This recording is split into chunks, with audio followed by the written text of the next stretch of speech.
Érase una vez una niña que no sabía que era una leyenda. Su trono era una tarima de madera agrietada en un teatro olvidado de Houston, donde el aire era tan pesado como el algodón empapado en sudor. A los 7 años, Beyoncé Knowles se enfrentó a su primer tribunal, un concurso de belleza infantil, donde jueces vestidos de satén y prejuicios dictaban quién merecía brillar. Su pelo rizado, desafiando la gravedad, era un manifiesto no escrito. Su vestido amarillo, cosido por su madre en las noches de insomnio, olía a esperanza y a pegamento para tela, pero el mundo ya susurraba sus pecados. La envidia llegó primero, disfrazada de sonrisa condescendiente. Uno de los jueces, con uñas rojas y afiladas como dagas, susurró al micrófono: «Un cabello así no es para una princesa. Parece un nido de serpientes». Las palabras resonaron como una campana de bronce, martillando en el alma de aquel niño que, por primera vez, sintió el peso de ser demasiado en un mundo que pedía menos. Sus pequeños dedos temblaron, apretando el lazo de satén hasta que el encaje se rasgó. Un acto involuntario de ira, el fuego que ardía en sus venas antes de que aprendiera a nombrarlo. La glotonería acechaba en las sombras, el hambre del mundo por cuerpos dóciles, por risas contenidas, por existencias diminutas. Querían devorarla, masticar su autenticidad y escupir una muñeca de porcelana. Pero allí, entre las polvorientas cortinas del escenario, la niña interior se resistía. Esa parte de ella que todavía creía que cantar bajo la lluvia podía curar cualquier dolor. Mientras tanto, Slot intentó seducirla. «Ríndete, no vale la pena». Pero sus pies descalzos, marcados por bailes secretos en el patio trasero, ya sabían seguir el ritmo de su propio coraje. Fue entonces cuando Tina Knowles entró en escena, trayendo consigo el olor del café frío y los lunes interminables. Sus manos, encallecidas por cortar telas durante el día y peinar cuentos por la noche, recogieron rosas rojas del jardín abandonado del teatro. Cada flor era una trampa. Las espinas se clavaban en su piel y la sangre corría como hilos de lujuria, no la lujuria del cuerpo, sino la del espíritu que se niega a ser invisible. Uno a uno, fue tejiendo los pétalos en los rizos de su hija, transformando las heridas en adornos. «El dolor es solo pintura», susurró Tina, mientras el rojo brillante se mezclaba con el amarillo descolorido. «Pintarás mundos con ella». En mí no sentí el escenario, bajo un foco que brillaba como los ojos de un dragón. Beyoncé respiró profundamente. La avaricia del mundo rugió en sus oídos. «Sé pequeña, sea apetecible, sé cualquier cosa menos tú mismo». Pero en su pecho, el niño interior levantó una bandera hecha de sueños de secundaria y versos de Billie Holiday. Cuando abrió la boca para cantar At Last, una espina de rosa le atravesó la oreja. La sangre fluyó, caliente y dorada, tiñendo el vestido de un nuevo tono, el rojo de la vanidad transformada en sagrado. Entre el público, las siluetas de los 7 pecados danzaban como sombras en un carrusel desbocado. Pero algo mágico sucedió. Cada gota de sangre que tocó el suelo brotó en raras y resistentes flores negras. El niño interior, el que todavía coleccionaba piedras brillantes y creía en las hadas, susurró: «Te llaman imperfecto, pero eres un mosaico. Cada astilla tuya, cada cicatriz, es un fragmento de una estrella». Años más tarde, al revisar este recuerdo en un diario forrado de terciopelo, Beyoncé escribiría: «El orgullo no es la ausencia de dolor, es la decisión de usar cada espina como base para la corona que solo tú puedes llevar». Y así, la niña que sangraba en pequeños escenarios aprendió a transformar las cicatrices en constelaciones, porque incluso la noche más oscura necesita estrellas para contar su historia. El vestuario era un santuario de pesados silencios. Beyoncé miró su reflejo en el espejo empañado, donde estaban grabados a lápiz los nombres de sus fans, sus críticos y sus propias dudas, como cicatrices de una guerra invisible. En los estantes, los trofeos brillaban bajo las luces frías. Los Grammy, los premios MTV, estatuas doradas que parecían centinelas de un reino que ella misma había construido, ladrillo a ladrillo, con sueños y sudor. El aire allí olía a polvo de diamante y lágrimas secas, un perfume amargo de victorias que costaron infancias perdidas. Pasó los dedos sobre la superficie helada de una Grammy, sintiendo sus bordes afilados clavándose en su piel. Una gota de sangre corrió por el oro, dibujando un río microscópico sobre el mármol. ¿Por qué todo lo que brilla tiene que doler tanto?, susurró una voz infantil, resonando desde un lugar que ella intentaba olvidar. Era su niña interior, la que todavía usaba collares de perlas falsas, y creía que cantar en el patio trasero era suficiente para hacerla feliz. Pero el mundo de los adultos le había enseñado otros nombres para el dolor: codicia, por el oro que nunca llenaba el vacío; envidia, por las cartas anónimas que susurraban «Nunca serás Whitney». Vanidad, a través del ritual diario de contar las arrugas como si fueran pecados. En el cajón oculto del vestidor escondió un tesoro prohibido, un collar de perlas de plástico, descoloridas por el tiempo. Era la reliquia de una Beyoncé de 1912 años que ensayaba coreografías de Destiny's Child en habitaciones sin aire acondicionado, descalza y con el corazón ligero. El niño interior aún vivía en ese frágil objeto, recordándole cuando brillar significaba reír, no sobrevivir. Pero los demonios del presente susurraban más fuerte. La pereza aconsejó: «Ríndete. Dale la espalda al fuego».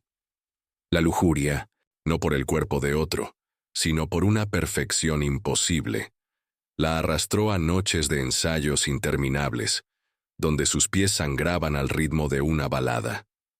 Se puso sus tacones de aguja, cada uno de ellos tachonado con 300 cristales que brillaban como lágrimas congeladas.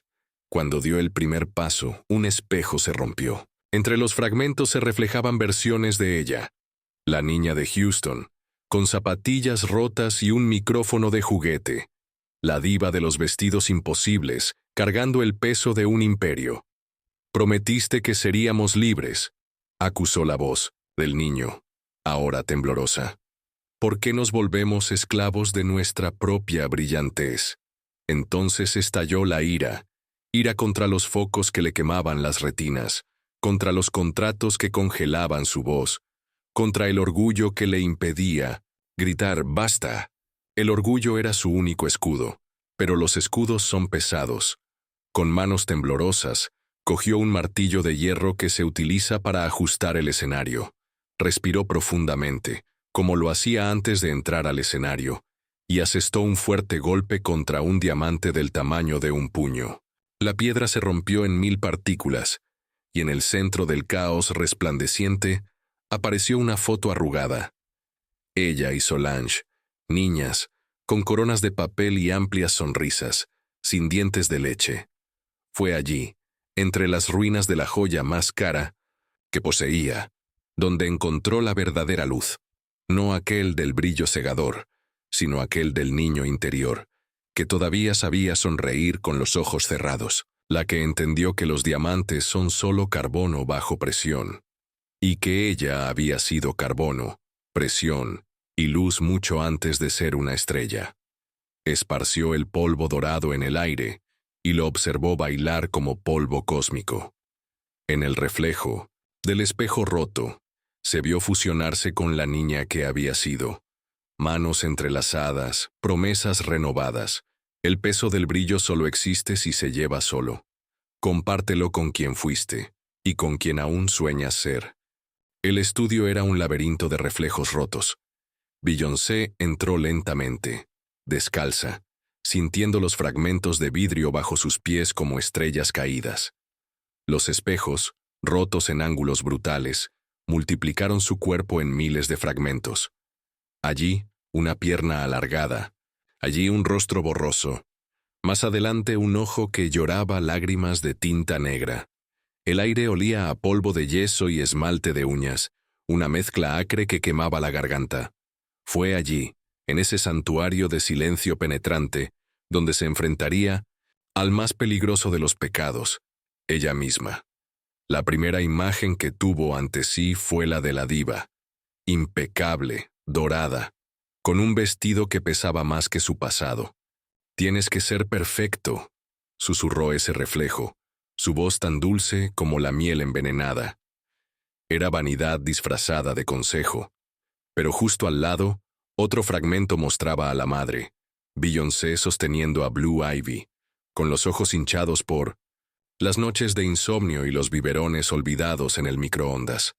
«Nunca es suficiente», murmuró esta versión, acusada por Greed de no ser suficiente. Ella dio un paso adelante y los espejos se rompieron aún más, revelando al amante, la Beyoncé, de Partition, envuelta en niebla y secretos. «Eres demasiado deseable», se rió Lujuria, mientras los dedos del reflejo trazaban líneas prohibidas en su cuello. Pero en el rincón más oscuro apareció la niña interior. La niña de 9 años con las rodillas raspadas y un Walkman colgando de la cintura. «¿Por qué dejaste de escuchar las canciones que te hacían bailar solo por el placer de bailar?», preguntó, con su voz una mezcla de culpa e inocencia. Entonces la envidia atacó. En un espejo con forma de cuchillo, Beyoncé se vio copiando los pasos de Josephine Baker, la ropa de Tina Turner, la sonrisa de Whitney. «Ninguno de ellos necesitaba ser tú para ser eterno», escupió el reflejo. Pero el niño interior contraatacó y arrojó una cinta de casete de Survivor al suelo. La música sonó distorsionada, y Beyoncé recordó cuando se permitía la imperfección, incluso se celebraba. La pereza intentó seducirla. «Siéntate, descansa, deja que otros lleven tu luz», pero sus pies, marcados por décadas de coreografía, se negaron a obedecer. Él bailó. Cada movimiento era un golpe contra los espejos, cada giro un desafío a los pecados. Sangraba por los tobillos, pero no paraba. Entonces apareció Wrath, encarnada en un reflejo deformado que gritaba: «Rompe todo, destruye a quien haya dudado de ti». Fue entonces cuando el niño interior tomó su mano. Juntos recogieron los fragmentos más afilados, cada uno de los cuales representaba un pecado, una crítica, una máscara. Con cuidado, los pegaron al suelo, formando un mosaico de su rostro. No fue perfecto. Las grietas eran visibles, los colores discordantes, pero por primera vez estaba completo. «El orgullo no es amarte a ti misma, Lisa», susurró el niño, sosteniendo un trozo de cristal con el que Beyoncé se rió con la lengua afuera, como hacía en sus ensayos infantiles. «Se trata de reconocerte a ti mismo en los descansos». Al salir del estudio, Beyoncé dejó la puerta abierta. La luz de la mañana entraba a raudales y se reflejaba en el mosaico de espejos. Desde la distancia, parecía una constelación. Cada estrella era un fragmento de quién ella era, es y será. Y en el centro, una frase garabateada con sangre seca: «Nuestras grietas son por donde entra la luz, y por donde se escapa nuestra verdad». El ático de la casa de su infancia en Houston guardaba secretos polvorientos. Beyoncé subió la crujiente escalera de madera, guiada por el aroma del jazmín seco y las velas de la iglesia que su abuela encendía para bendecir las semillas. En la caja de metal oxidada encontró su tesoro: fotografías descoloridas de mujeres de piel negra como el ébano, vestidos modestos y ojos que desafiaban al mundo sin tener que alzar la voz. Entre las imágenes, una rosa prensada, recogida del jardín de su bisabuela, donde plantó flores entre las hileras de algodón, como un acto silencioso de rebelión. Entonces emergió el niño interior, sentado en el suelo con unos vaqueros rotos y las piernas cruzadas. «¿Quiénes son?», preguntó señalando las fotos. Beyoncé no respondió. En lugar de eso, pasó los dedos sobre los rostros de sus antepasados, sintiendo sus historias como una corriente eléctrica.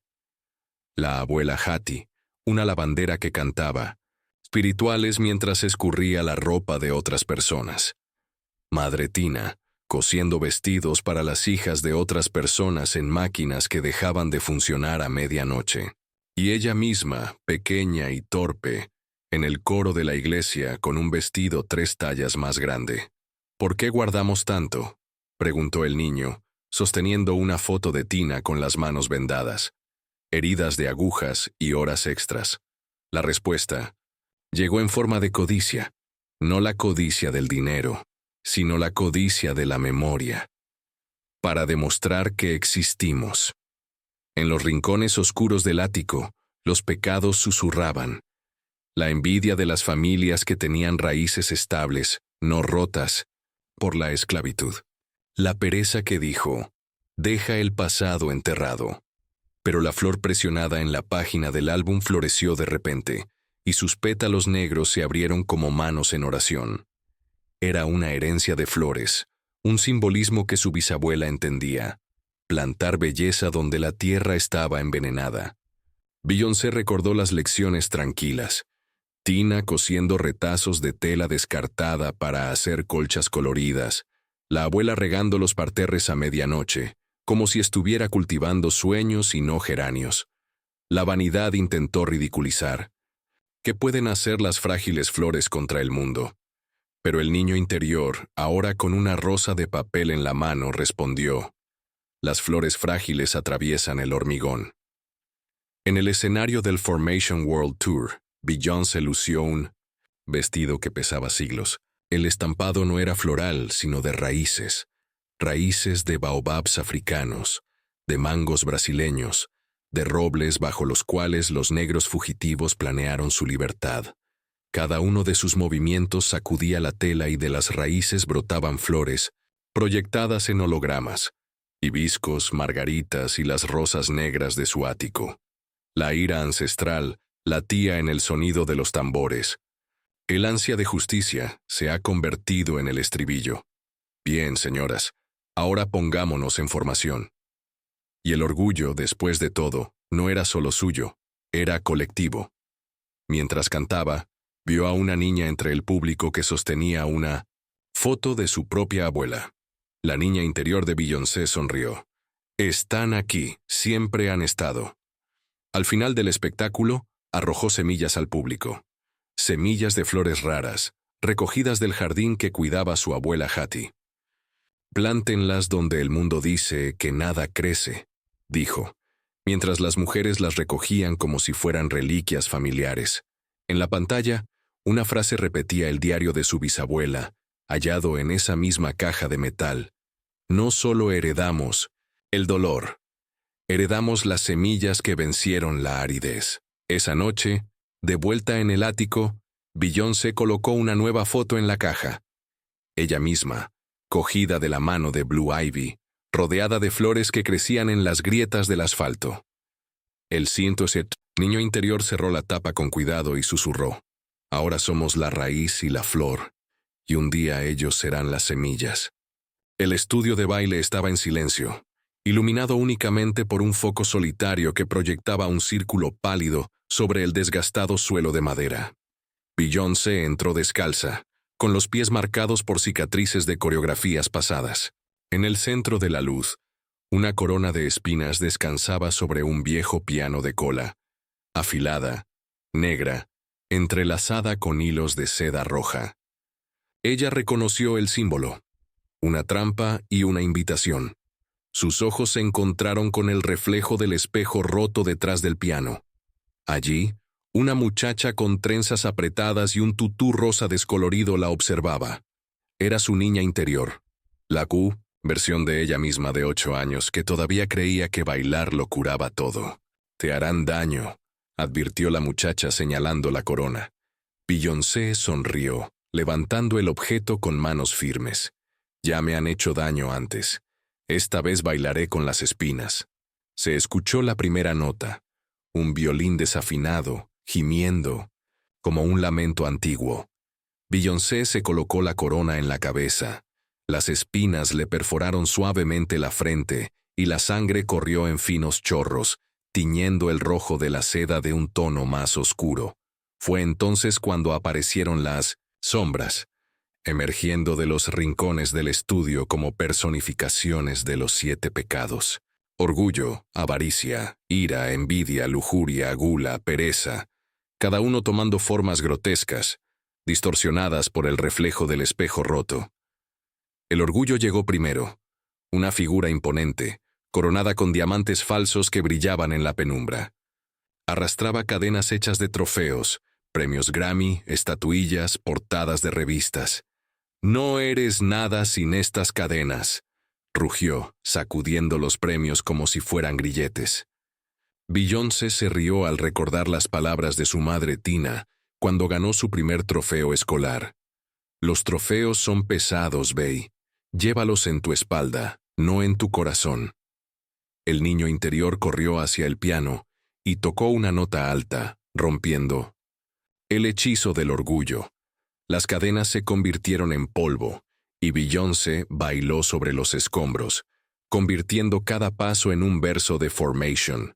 Luego vino la avaricia, manos esqueléticas agarrando billetes de $1 que se desmoronaron. En arena. «Nunca es suficiente, ¿verdad?», siseó, arrojándole arena a los ojos. Beyoncé cerró los ojos y dejó que su memoria la guiara.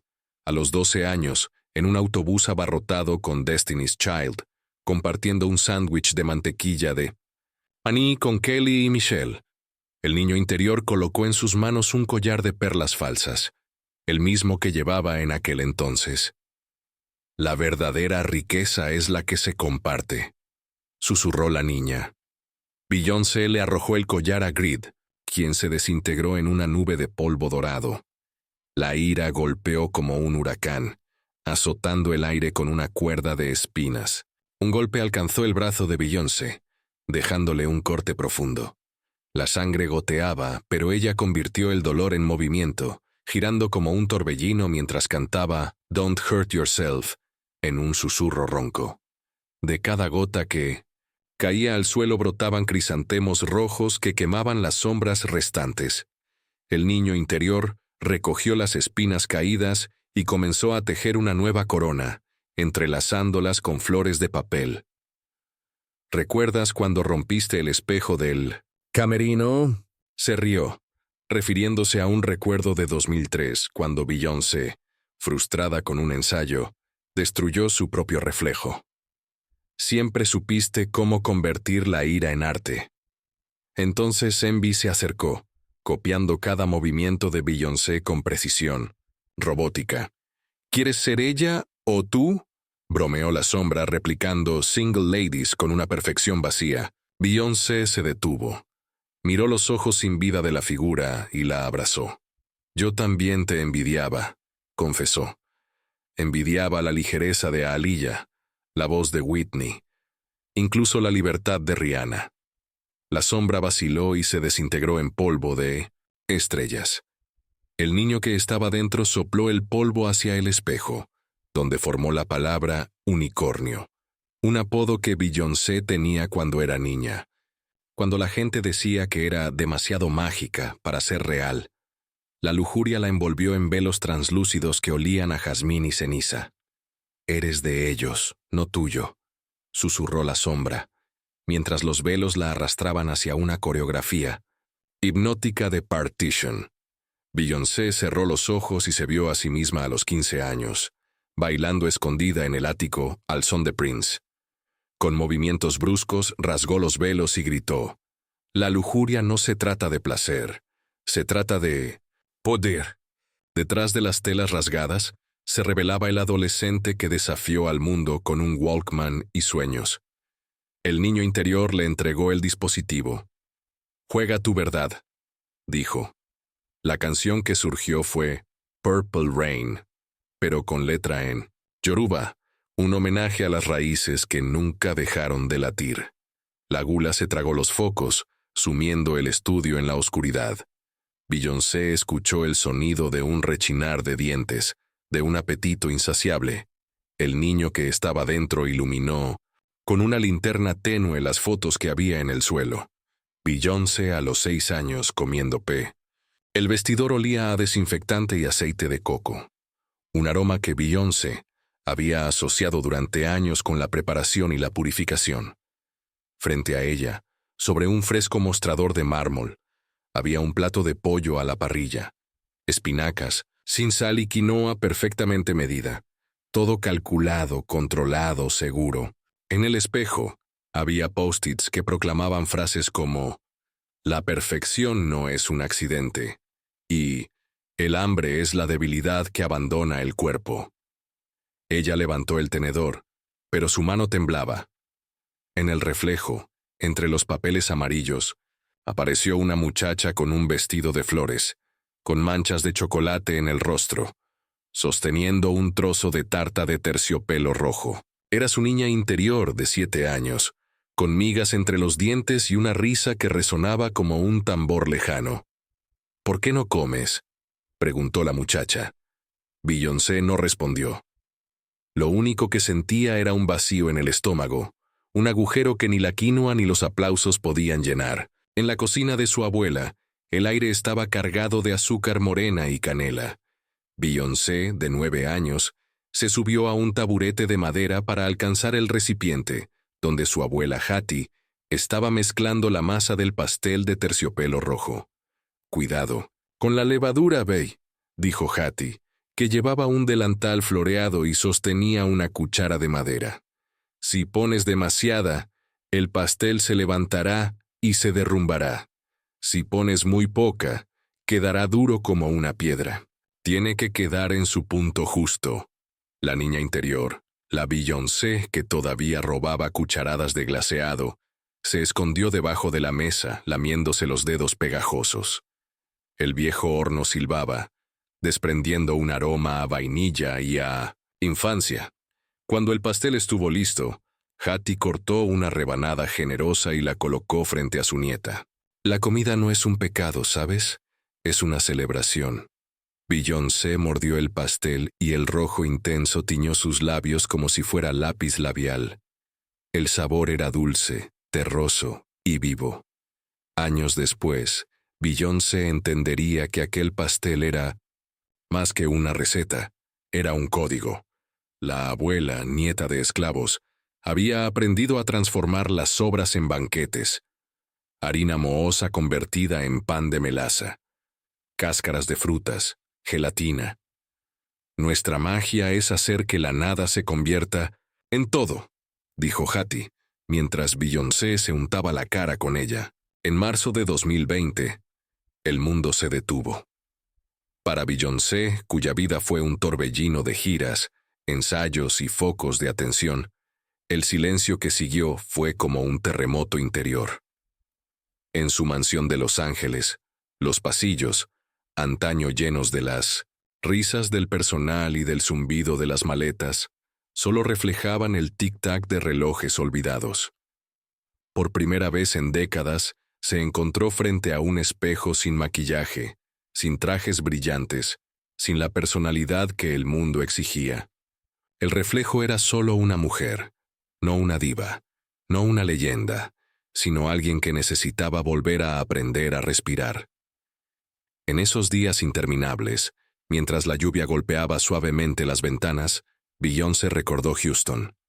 De cuando las tormentas eran invitaciones a maratones de películas en la televisión, con Tina horneando galletas con chispas de chocolate y Solange inventando coreografías en la alfombra de la sala. A los 11 años ya escapaba de la quietud, llenando cada minuto con ensayos agotadores, pero ahora, aislada, revivió la escena de una tarde lluviosa de 1992, sentada en el suelo de la habitación de su hermana, abrazando una muñeca de trapo, mientras Solange bailaba sola. «No quiero bailar hoy», murmuró, agotada. Su niña, interior, la chica de trenzas apretadas que coleccionaba piedras brillantes, le había susurrado: «Está bien simplemente ser».